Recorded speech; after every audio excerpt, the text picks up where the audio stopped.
ChatGPT, Generative Pre-trained Transformer, is a type of large language model developed by OpenAI.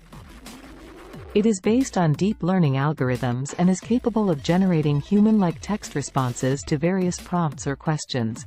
Here are some key points about ChatGPT.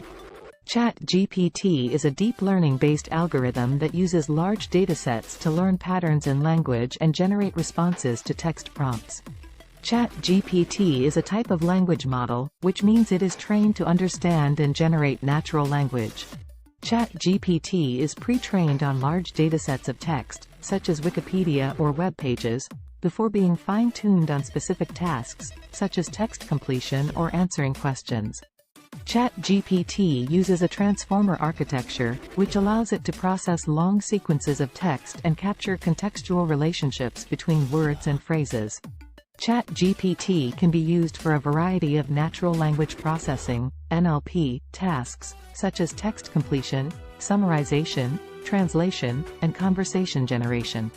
ChatGPT is being used in various industries, including customer service, journalism, education, and entertainment. ChatGPT has raised concerns about the potential for it to be used to spread misinformation or create fake news, and there have been efforts to ensure responsible deployment and use of this technology. Overall, ChatGPT represents a significant advance in the field of natural language processing, and has the potential to revolutionize the way we interact with technology and communicate with each other.